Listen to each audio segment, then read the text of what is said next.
So should we give a congratulations to Indiana? I get yes. I mean, look, I grew up in a Purdue household. My parents are both Boilermaker alums. So I grew up in a very anti-Hoosier household.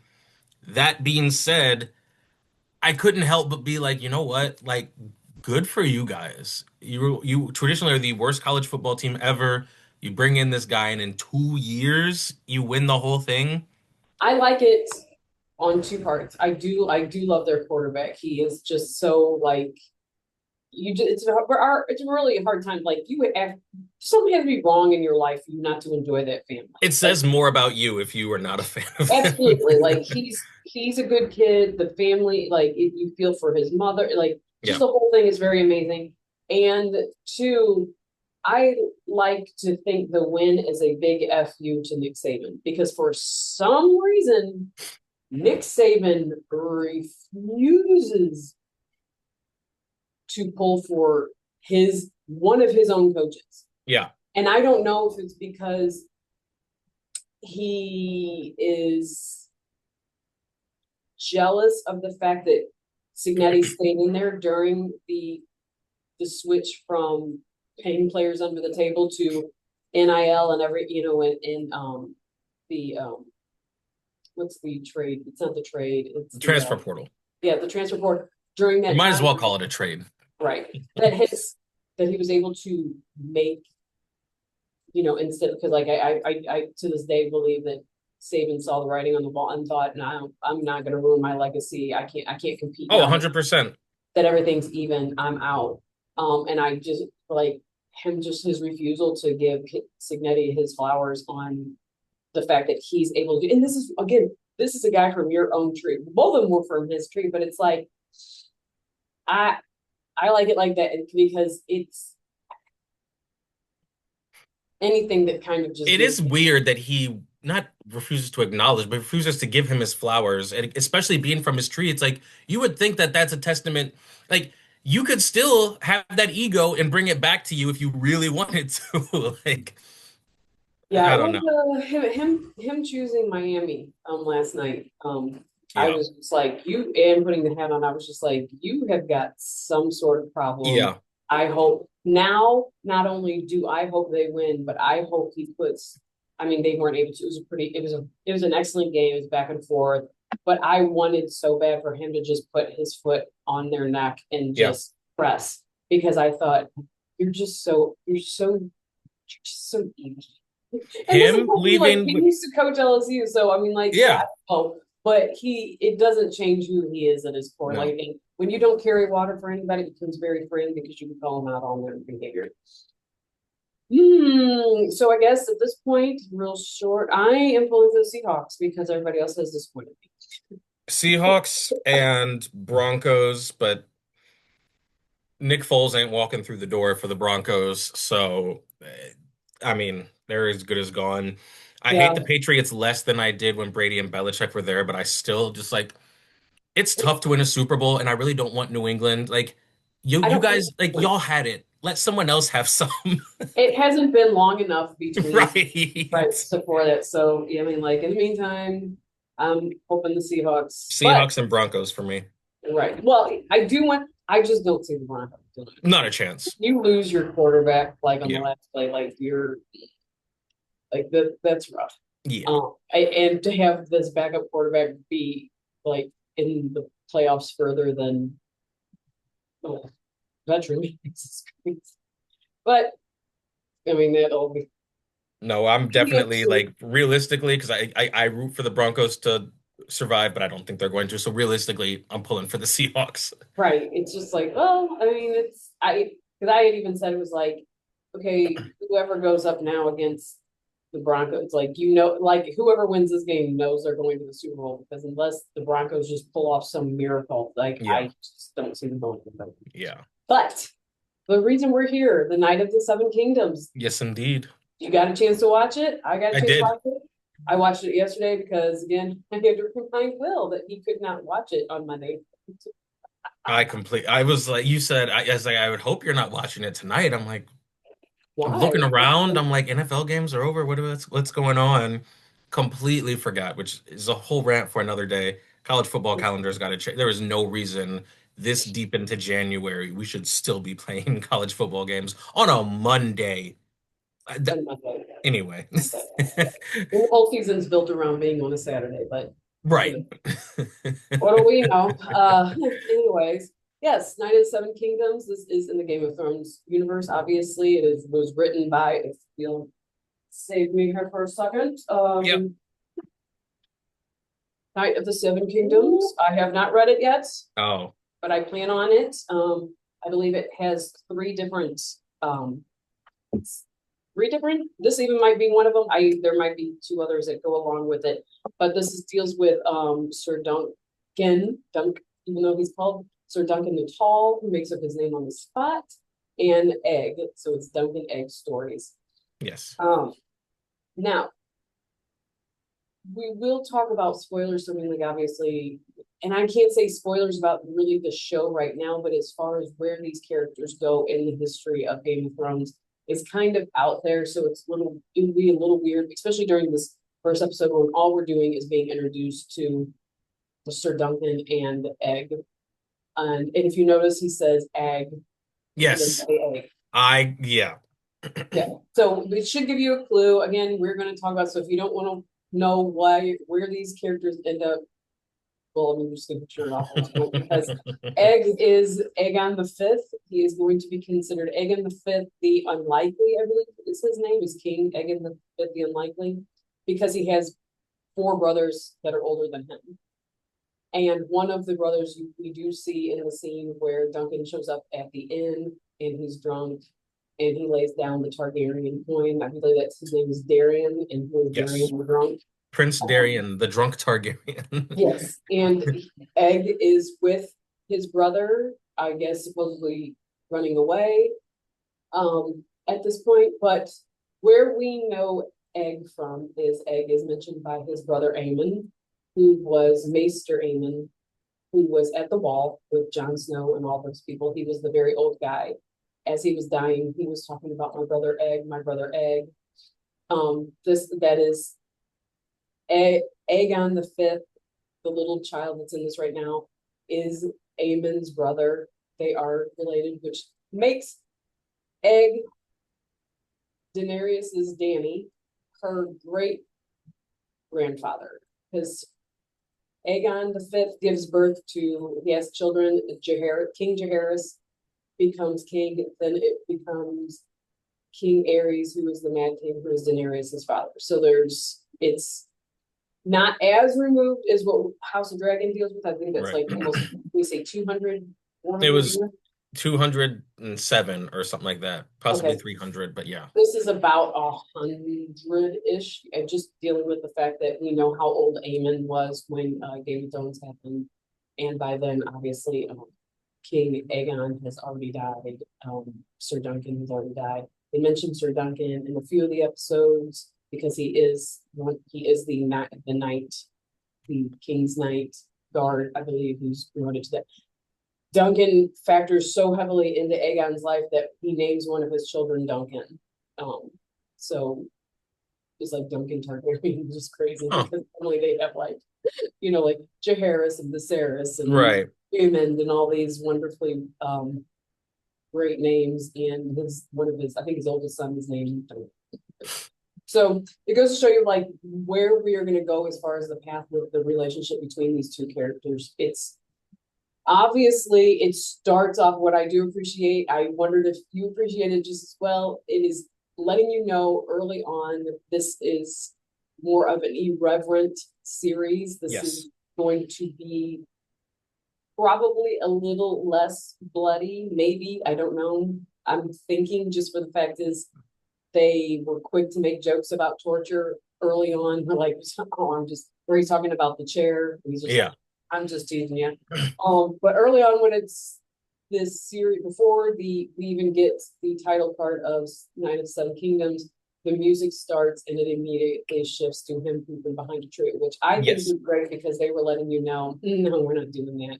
I appreciated it because when I appreciated it, I was eating ice cream like when it happened, so I didn't appreciate that part. But as soon as it happened, Sarah was like, "Why?" And I said to set the tone to like let you know this is not going to be prestigious and all of that. This is about the people that get stepped on in Game of Thrones. Right. This is where we're dealing with the people on the ground floor that Yeah, make all the big people happen. And again, yes, Aegon does become king, but I'm not sure how. I think they've already said they're only doing like 3 or 4 seasons of this. correct. So it's not possibly they might show him becoming king. A little flash I forward. right. I would imagine that in a I again haven't read the book, but I will. I don't know how early Duncan finds out that Egg is in fact a Targaryen. Um, I think the boy is adorable. Again, I'm always happy when we see child actors that are able to pull off material. Yes. And he's adorable and he's like yeah, I do appreciate already their dynamic, because it is showing you that like this guy is just kind of a again he's called a hedge knight, and they explain early on like the Hooers explain early on why they call him a hedge knight is because Yes. basically they don't have any castle or kingdom to sleep in. They are sleeping in bushes because they're so low on the totem pole. So I'm glad we're getting to see low on the totem pole people Yes. and how this will then translate to Egg becoming who he is. I agree. And that was my big takeaway from the episode is where it's in the universe. It has family members or descendants, ancestors of people that we know. Right. Like you said, Sir Dunk had, what was it, Joffrey said? He has a whole page in the books. Like, you know that he's like a prominent figure, Right. but I really appreciated the tone shift and the change of direction because as good as Game of Thrones is, as good as House of the Dragon is, and they probably got other spin-offs coming, it's nice that they are acknowledging the other part of the universe that still has good stories. Right. You're right. And that they don't all have to be super serious. They Yeah, can be it can be just watching somebody struggle through daily life in this huge universe that we are aware of. And it doesn't take anything away from knowing who these people are. In fact, I I appreciate it even more because I want to see one, like how does he realize who Egg is? right. How, like the Targaryens are at a kind of a low point in this part of their history. Um, before he becomes king again, obviously. So there's been a lot of rebellions and everything going on since Rhaenyra and the Dance of the Dragons and everything that's going on with House of the Dragon. So I enjoyed the episode just for the fact it's just kind of it just really early on setting the tone. Lots of very lightheartedness, lots of jokes. Um, it didn't make it like campy or cheesy to me. It just was kind of laying the space of this is what you are to expect from the series. Um, if people have read it, great. If you haven't, just enjoy the revelation on your own as far as you not knowing who this kid is. Right. But yeah, I enjoyed just kind of being and they're nice and short. From my understanding, all these episodes are gonna be nice and short. That threw me off a little bit. I mean, I was okay with it, Right. but I'm like thinking, okay, we're getting ready to go into the climax of this episode. This next 20 minutes is going to be the joust or the tournament, the tourney, and then all of a sudden the credits started rolling. I was like, oh, wait a minute. Right. But Exactly. It's like, yeah, from my understanding, like all of them are gonna be based around 30 minutes. Like they're not long episodes at all. I think they're just kind of here's just kind of a small snapshot of this part of the universe. These books aren't very long. I think there's 3 of them in total, as far as 3 like different stories that are being told. But even then, I know they're not very long. And with them already saying like, "Hey, we're going to end it," not like it is going to be 8 right. seasons into this. Well, we're going to end it. I did I'm appreciate Sir Lionel the Laughing Storm Baratheon. He was a favorite character of mine. Although Sarah even said his mannerisms, it looked like he was channeling Peter Dinklage and a lot of his dialogue and stuff like that. I Yeah, think it's just yeah, yeah. yeah, it could happen. And good for him if he was doing it. I mean, it's a Yeah. great, Now I want a crown of antlers. That's what I want. right? Just to wear around the house. Yeah, very nice. But yeah, I mean, they they touched on a little bit of like the fact that dragons at this point haven't been around for ages now, and that again, and this is not going to be a series based around a lot of magic and dragons because this is about this knight who is, and it's kind of, I don't want to say it's kind of nice knowing, but at least unless they plan on showing us how these two perish, which is a lot late. I mean, like, who knows? But I don't think so. I think it's just going to be like him rising, like to the point where he maybe becomes king. Again, I haven't read the books.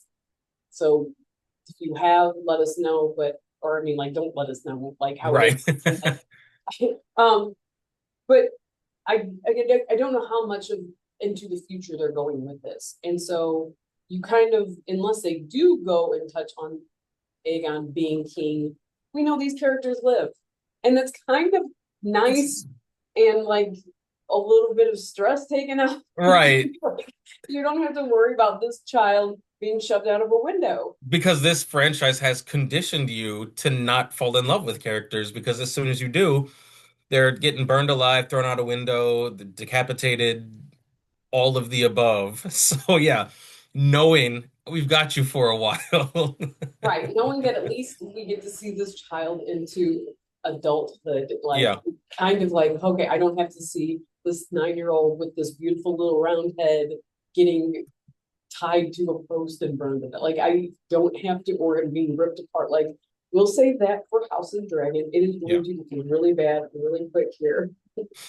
I And at one of least, the things I did like, oh, go ahead. go ahead. No, go ahead. One of the things I did like with Sir Dunk is that they are alluding to his naiveness of how the world actually operates. Like Sure. he gets there, he says he's a knight, but nobody was there to verify it. He kind of just goes into the tent, doesn't bring a tribute, ends up working out for him. But then when he was looking for, I'm blanking on the guy's name, but to like sponsor him Oh, and sure. vouch for him, he was like, "Yeah, who are you?" And he's like, "Oh, my master took an arrow for you." And the guy's like, "Okay, and like Right. that literally means nothing to me." And it's like you see Sir Dunk trying to be a good guy, but also you see the naiveness and in real time him understanding like not everyone is going to be as honorable as you. Not everyone is going to care about you, and you have to navigate that and rise above it. And I like that they're establishing his naiveness. Even when he was talking to the guy about being a knight and the torture, and he like believed all of it. He had no Right. reason not to. I Sure. really like the naiveness of his character, and I'm excited to kind of watch the growth as the show progresses. Which is again, just knowing that we know that he'll be the King's Guard for Aegon the Fifth, his his naivety and innocence and kind even just like he's not, you can already tell right off that he's not a terrible man because he keeps threatening to hit the kid, but he's not, clearly he's not going to, Right. thanks him, and he's very even just kind of when he when Aegon's telling him about the shooting star, and he's just like, go to sleep, and he was just like, oh, so we're the only ones that saw it, and it was like, and Aegon kind of smiles to himself, just like knowing that Aegon seeing him like the childlike innocence in him and knowing that they kind of, that's how their bond is kind of created Yeah, through history, or through at least their history, and that it serves him well later on in life, that it for sure. doesn't come back to bite him, but it isn't like Egg gets, becomes king and chops off his head. Like those two still have a tight bond from what we're seeing right now, Right. that it's pretty innocent, pretty charming kind of little relationship between this huge 6'5" man and this little Right. 9 year old child. So yeah, I like I said, it's kind of like a breath of fresh air. We did just get off of the Welcome to Dare and a lot of stressful football games that we're going Yeah. on now, and so it's kind of, I want to say, like I said, it's kind of like a breath of fresh air to just kind of watch this relationship grow and to see how it benefits both of them in the Yeah, long run. So yeah, again, there's not too much to talk about as far as the episode goes because they don't really have to world build with this. I don't know of many people that are tuning in to watch this that aren't familiar with Game of Thrones. right. I mean, there always can be, but This would be a weird show to start your Game of Thrones journey on. right. Like, get depressed like the rest of us, and then have Right. a breath of fresh air. Do Exactly. not watch this one first, and then go. Oh, you see characters live forever and be great friends. Like, oh, okay, this was good. You know what? I'm gonna start Game of Thrones now. Yeah, I don't know about that. Yeah. Oh, I love how they turn children. No, you don't. Yeah, So yeah, like just kind of like an breath of fresh air, enjoying this, gonna take us into spring. I don't know how many episodes this is. I'm guessing I'm assuming eight. 5 to 8 It episodes. is seven, unless they've already counting six. Okay, so it's yeah, 5 to 8. So 6 episodes. So this is going to take us through February, I assume. February 22nd looks like the finale. Okay, which is the last Sunday in February. So yeah, I mean, it gets us right to March. It's a nice little cozy show to watch right now. Can't tell You you what never know, you but never know. out of the Like bad wife characters, syndrome. Just like right, out of the characters they've introduced, we know at least two of them will be living for a while. I don't know about the Baratheon guy. I haven't read the book, so someone probably knows. Like he could be dead next episode, but I feel like some of these characters will be. They'll at least get us to the halfway point, get us to episode three at least. yeah, I will say actually one of my favorite lines from it is when the innkeeper woman is talking about she's like, the the jousting has never changed the price of eggs.